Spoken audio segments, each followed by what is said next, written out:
തെരഞ്ഞെടുപ്പിൽ ഈ പിണറായി വിരുദ്ധത വന്നു, അതൊരു വലിയ തരംഗമായി മാറി എന്ന് പറയുന്നു. അത്രയ്ക്ക് മോശം മുഖ്യമന്ത്രി ആയിരുന്നു പിണറായി? എനിക്ക് തോന്നണില്ല അത്രയ്ക്ക് മോശമായിരുന്നു. പക്ഷെ എന്നാലും ഇത് പിണറായിനെ മാത്രം പറഞ്ഞിട്ടാണ് അവര് ഇതാക്കിയത്. കൂടെയുള്ള മന്ത്രിമാരെയോ അവരൊന്നും കുറ്റം പറയാൻ ഉണ്ടായിരുന്നില്ല. അവരങ്ങനെ ചീത്തപ്പേരൊന്നും കേൾപ്പിച്ചിട്ടുമില്ല.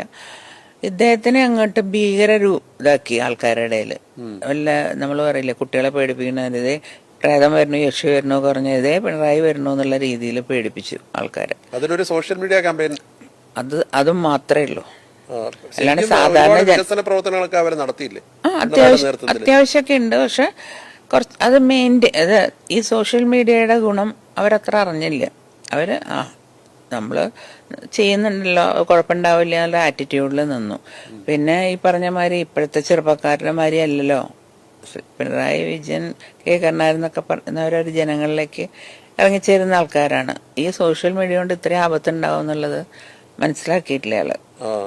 പൊതുവെ എങ്ങനെയാണ് പിണറായി വിജയൻ എന്ന മുഖ്യമന്ത്രിയെ ഒരു വ്യക്തിപരമായി വിലയിരുത്തുന്നത്? വ്യക്തിപരമായിട്ട് ഒരിക്കലും മോശം എനിക്ക് തോന്നിയിട്ടില്ല. കാരണം എൻ്റെ അച്ഛനായിട്ടൊക്കെ നല്ല അടുപ്പായിരുന്നു.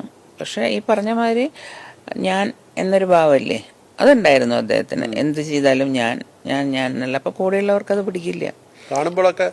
കാണുമ്പോഴൊക്കെ വളരെ നല്ല പെരുമാറ്റവും ഒക്കെ. ഞാൻ അത്രയും സ്വാതന്ത്ര്യമായിട്ട് സംസാരിക്കുന്ന ഒരാളാണ്. അപ്പൊ എനിക്ക് എപ്പോഴും തോന്നും, അതായത് സ്വന്തം കഴിവുള്ളവർക്കാണ് അങ്ങനെ ഒരു ഇത് വരിക. പക്ഷെ ഇത്തിരി കൂടി പോയി. കാരണം ആൾക്കാർക്ക് കാണുമ്പോ ഇത് മാത്രം ഹൈലൈറ്റ് ചെയ്ത് കാണിക്കുകയാണ്. അദ്ദേഹത്തിന് നല്ല ഗുണമുണ്ടോ ഇല്ലേന്നൊന്നും ആരും കാണാൻ നോക്കിയിട്ടില്ല. ഇതങ്ങോട്ട് എന്തെങ്കിലും ഒരു കാര്യം ഉണ്ടായ സോഷ്യൽ മീഡിയയിൽ കൊല വിളിക്കും പിറ്റേ ദിവസം.